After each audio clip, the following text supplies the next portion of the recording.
할렐루야. 맛있는 교회 온라인 예배 들으시는 여러분을 주님의 이름으로 환영합니다. 삶을 살다 보면 어려움도 있고 내 생각과 완전히 다른 일 때문에 가슴 아프기도 합니다. 그런데 중요한 거는 그 속에서 주님이 가장 귀한 것이구나, 주님밖에 없구나, 그리고 주님이 인도하시는 놀라운 역사를 또 경험을 하게 될 줄 믿습니다. 오늘 그러한 은혜와 그러한 축복이 저와 여러분에게 있기를 간절히 소망합니다. 이 시간 주님을 찬양합니다.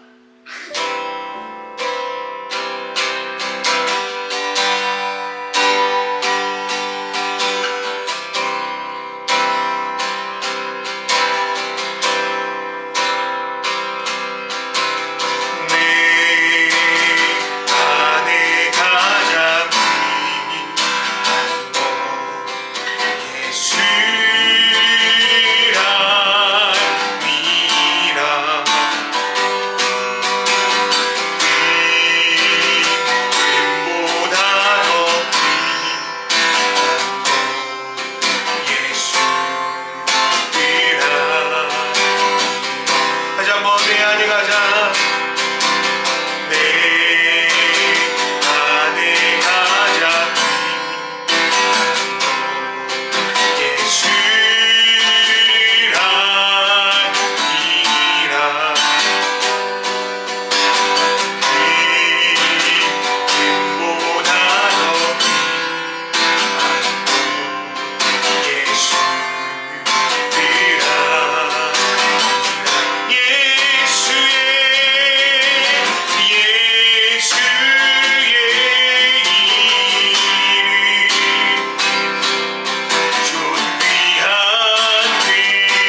주님이 나의 주인이시니 주님이 나에게 말씀하시니 그 말씀에 순종하며 나아갑니다.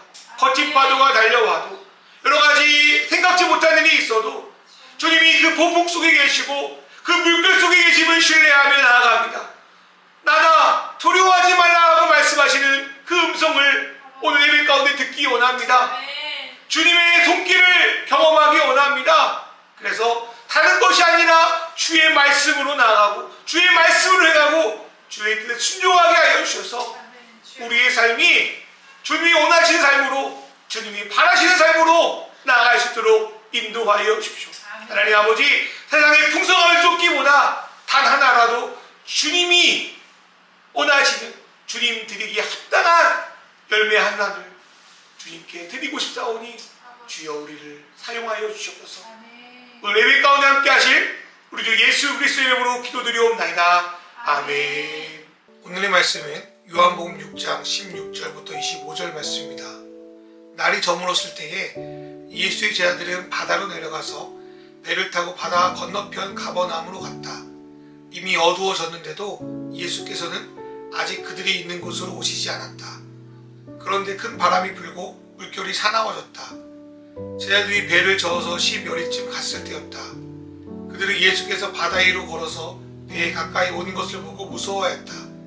예수께서 그들에게 말씀하셨다. 나다, 두려워하지 말아라. 그래서 그들은 기꺼이 예수를 배 안으로 모셔들였다. 배는 곧 그들이 가려던 땅에 이르렀다. 그 다음 날이었다. 바다 건너편에 서 있던 무리는 거기에 배 한 척만 있었다는 것과 예수께서는 제자들과 함께 그 배를 타지 않으셨고 제자들만 따로 떠나갔다는 것을 알았다. 그런데 디베라에서 온 배 몇 척이 주님께서 감사 기도를 드리고 무리에게 빵을 먹이신 곳에 가까이 닿았다. 우리는 거기에 예수도 안 계시고 제자들도 없는 것을 알고서 배를 나누어 타고 예수를 찾아 가버나움으로 갔다. 그들은 바다 건너편에서 예수를 만나서 말하였다. 선생님, 언제 여기 오셨습니까? 아멘. 할렐루야. 맛있는 교회 온라인으로 예배드리신 여러분들 주님의 이름으로 환영합니다. 계속적으로 제가 사역하고 있는 비건인 카페에서 또 11시에 예배드리고 또 온라인으로서 같이 송출합니다. 저번 주에는 좀 기계적 오류로 11시에 영상을 못 올리게 된 점 양해 부탁드립니다. 오늘은 아주 정신 차리고 똑바로 해서 11시에 온라인과 오프라인에서 함께 예배 드릴 수 있도록 준비하겠습니다. 여러분 영화나 드라마 좋아하십니까? 대중적으로 인기 있는 영화는 비슷한 줄거리, 또 등장인물, 또 발단, 전교이기, 결말 이런 구조들이 뻔하게 드러납니다. 그래서 영화를 보면서 그 다음에 주인공이 이렇게 할 것 같아, 그 다음에 이런 사건이 벌어질 것 같아, 그런 예상을 하기가 너무 쉽죠. 근데 이런 어떤 뻔한 스토리가 시시한 것 같아도 이 이야기가 인기가 많습니다. 왜냐하면 우리가 그것을 쉽게 이해하고 받아들이기 때문입니다. 간혹 익숙한 스토리가 아니라 창의적이고 모험적인 이야기들을 가지고 이런 내용을 찍는데요. 성공하는 경우도 있지만 많은 경우에는 성공하지 못하고 소수 매니아들만 찾는 그런 영화가 되어버리기도 합니다. 그런 면에서 예수님과 그가 가르친 복음은 세상 속에서 상당히 매니아적입니다. 그래서 이제 많은 사람들은 예수님에 대한 내용을 우리가 흔히 알고 좋아한 뻔한 스토리로 각색하여 우리에게 들려줄 때가 많습니다. 사람들은 성공하는 거, 위기를 극복하고 해결하는 거, 축복받는 거, 그런 것들 너무 좋아합니다. 대부분의 동화책 결론이 둘이 잘 먹고 잘 살고 결혼해서 행복하게 살았다, 그렇게 끝나는 것처럼 대부분 예배 또 설교의 결론이 예수 믿으면 돈 많이 벌고 일이 술술 풀렸다, 그렇게 끝내고 싶어 하기도 합니다. 이러한 꾸며진 어떤 설교에 익숙한 성도들은 아무리 강단에서 진리의 말씀, 성경적 사실을 가지고 말해도 잘 그것을 받아들이지 못합니다. 성경을 아무리 읽어도 그대로 읽지 않고 이미 배운 것으로 해석해버리기 때문에 진짜 예수의 말씀을 제대로 파악하지 못하고 그냥 스치듯 넘어갈 때가 많은 것이죠. 오늘 우리가 읽은 오병이어의 기적의 사건도 비슷합니다. 오병이어의 기적은 예수님께서 베푸신 표적 중에 가장 스케일이 큰 사건입니다. 약 2만여 명의 사람들이 단 한 번의 똑같은 기적의 경험을 공유합니다. 그 기적을 함께 맛본 무리는 얼마나 열광적으로 그 삶의 모습들이 변했는지 알 수 없습니다. 이들은 흥분해서요, 예수님을 신명기에 예언된 그 예언자다, 그러니 그를 왕으로 모시자 하면서 예수님께 막 몰려가기 시작해요. 무서울 정도로 몰려가는 거죠. 그런데 그것은 주님이 본래 오병이어의 기적을 통해서 알려주고자 하는 메시지와 전혀 다른 반응이었습니다. 오늘날 이 땅을 사는 저와 여러분도 이 본문을 접할 때 그 당시 무리들처럼 잘못 반응하는 경우가 많이 있습니다.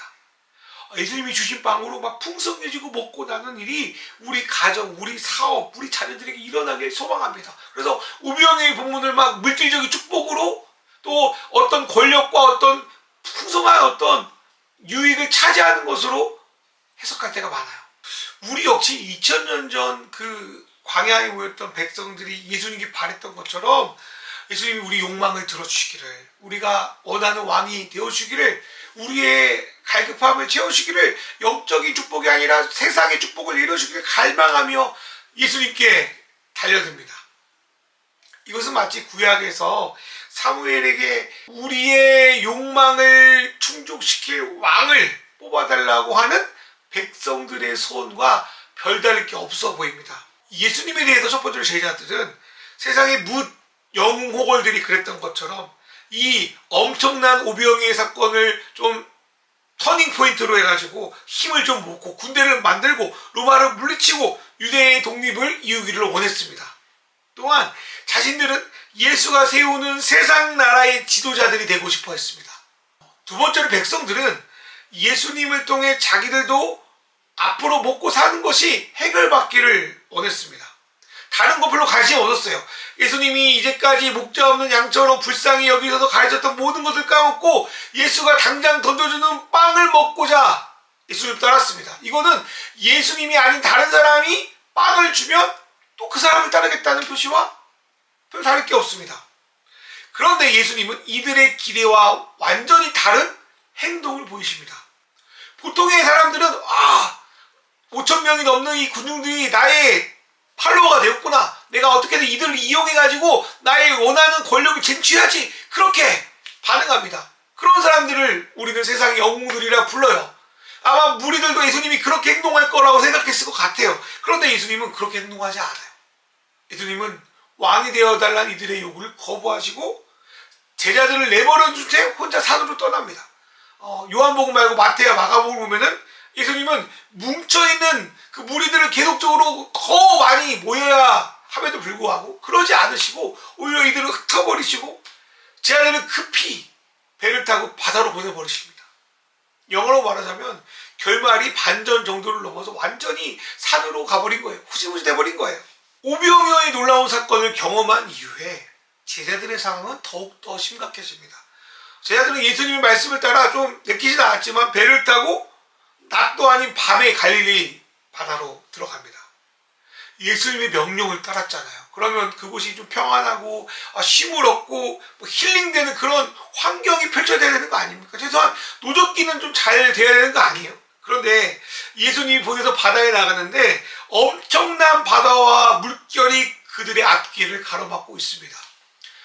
갈릴리 바다가요, 길이가 20km, 폭이 11km 이렇게 된다고 해요. 그런데 얘네들은 한 10여리 갔다고 하는데 오른날으로 약 4.5km 된다. 그러니까 갈릴리 바다 중간에서 계속 가지 못하고 바람과 폭풍에 흔들려서 아주 엄청난 고생을 하고 있습니다.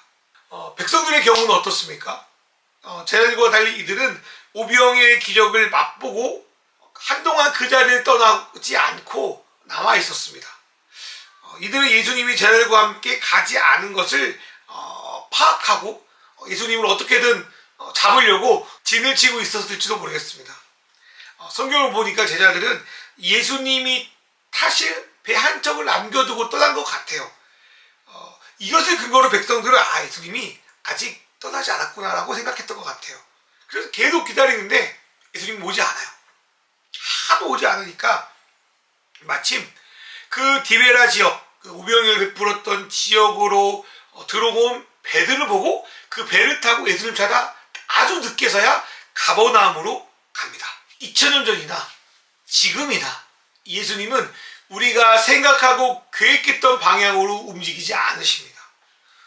전혀 예상치 못한 방향으로 움직이십니다. 그리고 우리가 저곳은 없었을 거야 라고 생각하는, 전혀 상상할 수 없는 곳에 예수님이 계실 때가 많아요. 여러분, 어릴 때 부흥사들의 어떤 부흥집회 설교를 들어보면 이렇게 하면 예수님이 저렇게 해준다, 뭐 이렇게 열심히 하면 주님이 이렇게 축복해 준다, 뭐 그런 아주 간단한 공식처럼 어떤 말씀을 전하고 또 비결을 또 줄 때가 많아요. 저도 뭐 그런 말씀 들을 때마다 막 흥분해가지고, 야, 내 가정도, 내 미래도 이렇게 하면 이렇게 복받아야지 하면서 막 그런 열망에 불타오른 적도 있었어요. 그런데 주님은 정말 내가 생각한 곳에 안 계세요. 뭐 지금도 그래요. 지금도 주님은 내가 원하는 것 잘 안 들으실 때가 많아요. 여러분, 신앙생활 어떻게 하셔요? 여러분 생각대로 뭔가 되고, 아, 주님이 나를 축복해 주시는구나, 뭔가 내가 계획대로 되고 있구나, 막 으쓱해지다가도요, 뭔가 안 되면요, 아, 내가 뭔가 놓친 게 있나? 내가 뭔가 잘못하고 있나? 내가 뭔가 주님께 실수했나? 이런저런 영적인 죄책감에 시달립니다. 물론 뭐 죄를 지어서 그럴 수도 있지만, 죄를 짓지 않았어도 불구하고 내 계획대로 안 되면 뭔가 잘못된 것 같고 뭔가 문제가 있는 것처럼 느껴질 때가 많아요. 그런데 원래 하나님은 우리의 계획대로 움직이시는 분이 아니에요. 왜냐하면 그분은 스스로 있는 자고, 인간이 하나님을 움직이는 게 아니라 하나님이 인간을 움직이는 거잖아요. 그래서 하나님은 우리의 계획대로 움직이는 법이 별로 없다는 거예요. 여러분, 그걸 인정하시길 주의 이름으로 축원합니다. 여러분, 신앙은 그렇게 단순하지 않아요. 신앙은 공식이 아니에요. 신앙은 인격이지 하나님과의 계속적인 소통을 통하여 나아가는 과정이라고 저는 믿습니다. 사랑하는 여러분, 하나님은 우리의 생각대로 일하지 않으세요. 그러나 분명한 건 우리를 위해서 일하십니다. 우리를 향한 자신의 뜻을 그때도 지금도 계속 이뤄가고 계십니다. 저는 이게 은혜이고 축복이라고 믿습니다. 하나님은 하나님이 우리에게 주신 그 계획에 내 거 주장하지 않고 그걸 내려놓고 자신의 계획에 우리도 동참하기를 원하십니다. 사랑하는 여러분, 내가 신앙생활을 한다고 하면서 내가 나름대로 열심히 선하게 살아왔다 하면서, 아, 내 삶은 왜 그럴까? 왜 내가 하나님 만나지 못한 것 같나? 주님은 내가 힘들고 어려울 때 어디 계신가? 그런 불평불만, 그런 원망을 들은 적이 있었을 것입니다. 그런데요, 주님은 어디 계신 줄 아세요? 우리가 계시지 않을 거라 생각한 곳에, 전혀 상상하지 않는 곳에 계십니다. 우리가 아파하는 곳, 우리가 힘들어하는 곳, 더럽고 추한 곳에 오셔서 나로는 안 되는구나, 이곳에 주님이 오시지 않으면 안 되는구나를 알게 하시고 또 그곳에 오셔서 우리를 인도하십니다. 오늘 본문 말씀을 보세요. 주님은 우리를 더 이상 앞으로 나아가지 못하게 하는 바람을 등지고 우리를 보고 계셔요. 나를 넘어뜨리려고 하는, 배를 전복하려고 하는 그 물결 속에 계십니다. 그리고 절대로 딱 똑바로 설 수 없는 그 바다 한가운데 서서 뭐라고 말씀하세요? 얘들아, 나다, 나 예수다, 두려워하지 말라. 네가 가는 길이 실수한 것 같니? 네가 가는 길이 어려운 것 같니? 뭔가 힘든 어려움, 장애물이 있어서 네가 뭔가 죄진 것 같니? 아니야. 내가 널 이곳에 보냈지 않니? 내가 너에게 명령한 거 아니니? 내가 너를 지켜줄게. 내가 너를 인도할게. 그러니 두려워하지 마라.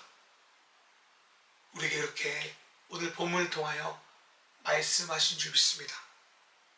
오늘 말씀을 묵상하면서 저를 좀 돌아봤어요. 여러분도 좀 돌아보시면 좋겠어요. 나름 하나님의 부르심을 받았다고 믿고 또 10여 년간 사역을 했고요. 또 그 속에서 하나님 주시는 오병이어라고 할 수 있는 그런 풍성한 은혜를 맛봤어요. 그런데 웬일인지 제일처럼 저를 막 바다에 부대신 것 같아요. 아, 주님이 마음 주셨으니, 주님이 날 결단을 하셨으니 평탄한 바다는 아니더라도 그래도 내가 갈 수 있는 정도로 주님이 해주시겠지, 뭐 그런 기대가 솔직히 없었던 건 아니에요. 그런데 뭔가 되는 것 같아도 순간순간 불려드는 고난과 어려움이 나를 넘어뜨리고 무너뜨릴 때가 많이 있다는 거예요. 그럴 때마다 순간순간 이런 생각이 들어요. 야, 내가 이제까지 경험한 하나님은 뭐지? 이렇게 나를 인도하신 주님의 음성은 뭐였지? 내가 잘못 들은 건가? 뭐 이런 생각이 순간순간 들 때가 있어요. 근데 그때마다 제가 확신하는 건, 그때마다 내가 붙들고 있는 거는, 내가 말씀을 붙들고 있고 그 말씀을 따라가는 곳에 주님이 계시다는 사실입니다. 여러분, 인생길 걸어가는데 바람이 안 불 수 없잖아요. 사람에게 뒤통수 안 맞을 수 없잖아요. 때론 길이 안 보일 수도 있잖아요. 그런데 분명한 것은 하나님의 말씀대로 나아가는 자녀들에게, 나아가는 백성들의 그 길에 누가 계시냐면요, 예수님이 함께 계십니다. 예수님이 우리가 가는 그 길목에 서셔서 우리에게 두려워하지 말라, 내가 너를 붙들어줄게, 내가 너를 지켜줄게, 내가 인도할게. 그렇게 주님이 우리를 인도하시고 끝까지 목적지로 인도하고 계십니다. 저는 그것을 믿습니다. 이번 주에 예전 대학부에 함께했던 친구가 찾아와서 이런저런 이야기를 나눴는데요. 그러면서 이런 이야기를 했어요. 목사님의 목표가 뭐냐는 또 질문을 받았는데, 그때 저는 나는 누군가에게 내가 필요한 존재가 되는 게 나의 목표다, 그렇게 말했습니다. 목사가 되어서 베이커리를 하는 것도 이 시대 속에서 내가 작은 부분이나 또 작은 일들을 또 감당하면서 또 하나님 나라의 복음에 필요한 존재가 되기 위해서입니다. 이거 하려고, 내가 가치 있는 삶을 살려고, 내가 주님의 복음에 따라서 조금이라도 살려고 바다로 나와서 배를 띄우고 어쩌면 이 몇 개월을 보낸 것 같습니다. 거의 1년이 다가오고 있습니다. 그런데 순적한 바람이 부는 것 같다가 온통 내 마음을 헤집어 놓는 일들로 때로는 밤을 샐 때가 있어요. 뒤척일 때가 많고요. 또 내 생각과 다른 상황에 어떻게 해야 될지 막막할 때가 있어요. 그러나 어제나 오늘이나 영원토록 함께 하신 하나님, 그런데 전혀 내가 생각하지 않는 방식으로 일하신 하나님, 그러나 나를 사랑하신 하나님, 그 하나님을 기도함으로써 다시 한번 보게 됩니다. 두렵고 가슴이 팍팍할 때 기도하면 주님이 두려워하지 말라, 너의 모든 그 짐은 나한테 맡겨라, 너는 내가 명령하는 그 길 따라가라, 그렇게 주님 말씀하시는 것 같아요. 그럴 때마다 마음의 채찍이 좀 내려가고 평안과 쉼을 얻습니다. 저는 믿습니다. 주님이 이제까지 나를 인도하신 것처럼, 비록 내 생각과 내 계획과 다른 모양일지라도 주님이 나를 인도하실 거라는 것, 그리고 주님의 나라에 꼭 필요한 도구의 하나로 나를 사용하실 거라는 것, 그를 믿고 어쩌면 제자들이 그 바람 부는데도 나가지 않는데도 그 배를 접고 나가는 것처럼 하루하루 뻑뻑한 삶을 믿음으로 살아가고 있습니다. 여러분 지금 어디에 계십니까? 어디에서 여러분 뻑뻑하게 돌을 접고 계십니까? 폭풍과 지금 바다 한가운데 여러분 그러고 있지 않습니까? 아니면 물도 길도 잘 보이지 않는 그 광야에 서 계십니까? 그런데 이상하게도요, 주님은 평탄하고 안전한 곳보다 바다와 광야에 계시더라고요. 평평하면요, 하나님 별로 필요 없거든요. 하나님 인식 안 하거든요. 그런데 광야에 있을 때, 바다에 있을 때 정말 하나님을 볼 수 있고 예수님의 모습을 볼 수 있다고 저는 생각합니다. 예수를 믿는 사람은요, 스스로 넓은 길로 가는 것을 포기하고 주님 따라 좁은 길로 가는 사람이에요. 예수를 믿는데 넓은 길로 가면요, 그거는 다시 한번 생각해 봐야 합니다. 여러분, 그리고 예수 믿는 사람은요, 세상의 안정을 추구하기보다 주님과 함께 모험을 떠나는 사람들입니다. 우리는 그 속에서 주님을 만나 주님과 함께 걷고 주님과 함께 나누면서 세상이 줄 수 없는 평안을 누리며 그 길을 걸어갈 수 있습니다. 그리고 주님은 우리를 허무하게 사라진 인생이 아니라 정말로 앞에서 제가 소원하는 그 값진 인생, 누군가에게 필요한 인생, 다른 것이 아닌 하나님 나라의 사역의 도구로 쓰고 싶은 인생, 그 인생을 살게 우리를 인도하신 줄 믿습니다. 사랑하는 여러분, 환경과 상황에 여러분의 마음을 내주지 마십시오. 주님이 계시면 폭풍우도 두렵지 않다고 하면서 왜 작은 바람에도 이리 흔들리고 저리 흔들리는지 모르겠습니다. 여러분, 내 생각과 다를 수도 있어요. 그러나 분명한 거는 주님이 우리를 인도하신다는 거예요. 주님이 우리에게 원하신 그 길까지, 그 장소까지 우리를 이끄신다는 사실입니다.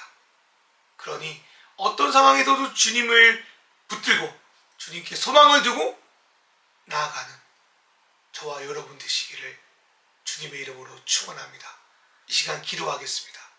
지금 겪고 있는 삶의 문제와 고민들을 정직하게 주님 앞에 토로하며 나아가노니 주여 우리를 받아주소서. 주님의 계획이 내 생각과 뜻과 다르지만 그 속에서 일하신 주님을 인정하며 순종하며 따르게 하소서. 세상의 시험은 우리를 넘어뜨리려 하고 악은 우리를 삼키려 합니다. 주께서 나의 보호자 되셔서 시험에 빠지지 않고 악에서 구하셔서 주님이 부르신 대로 삶을 살아가게 하소서. 이 시간 우리 통성으로 기도하겠습니다. 주여 하나님 아버지 시간 기도합니다. 하나님 우리 가운데 어려움이 있고 아픔이 있지만 하나님 아버지 주님 앞에 나아가기 원합니다. 본질을 흩지 않기 원합니다. 백성과 제자 저러지 않기 원합니다. 하나님 주여 주셔서 주셔서 하나님 내 계획과 주님의 생각이 다를 때이지만 하나님 주님이 순종하며 나가시도록 세상의 유혹과 시험 우리를 넘어뜨려 하지만 하나님 아버지 그 속에서 보호자 되어주셔서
하나님 아버지 오늘도 우리에게 예배를 허락하여 주셔서 감사합니다. 하나님 세상을 살면서 주님이 원하시는 말씀을 따라가기보다 내 욕망과 내 이익을 주님이 원하시는 걸로 바꿔서 생각할 때가 많습니다. 주여 우리의 연약함을 용서해 주시고 주님이 원하시는 그 길 갈 수 있도록 인도하여 주시옵소서. 인생을 살다 보면 폭풍과 치는 바다 위에 때론 뜨거운 해가 우리를 눌러앉는 광야 위에 서 있을 때가 많습니다. 하나님 그 속에서 시험에 빠지지 않도록 인도하여 주십시오. 수많은 악이 우리를 우는 사자처럼 삼키려 합니다. 그러나 폭풍 속에 주님이 계시고 폭풍 속에 주님이 우리를 인도하시고 광야에 길을 만드시는 그 놀라우신 하나님을 의지하여 나아갑니다. 내 생각과 내 계획과 다를지라도 분명한 건 주님이 우리를 그 목적지에 데리고 가신다는 사실입니다. 하나님 지금은 어렵고 힘들어도 주님이 나의 목자 되심을 믿고 한 걸음 한 걸음 믿음으로 나아갈 때 우리 삶 가운데 주님의 역사가 일어날 수 있도록 주님 축복하여 주시옵소서. 이 모든 말씀 우리 주 예수 그리스도의 이름으로 기도드려옵나이다. 아멘. 이제는 우리 주 예수 그리스도의 은혜와 하나님 아버지의 사랑과 성령님의 인도하심이 이제 광야에 있던 폭풍 속에 있던 주님이 원하시는 길을 따라 믿음으로 나아갈 줄 믿는 맛있는 교회 성도들과 그리고 영상을 통해 예배드리는 모든 지체들 머리머리 교회 이제부터 영원히 함께 하시기를 간절히 축원하옵나이다. 아멘.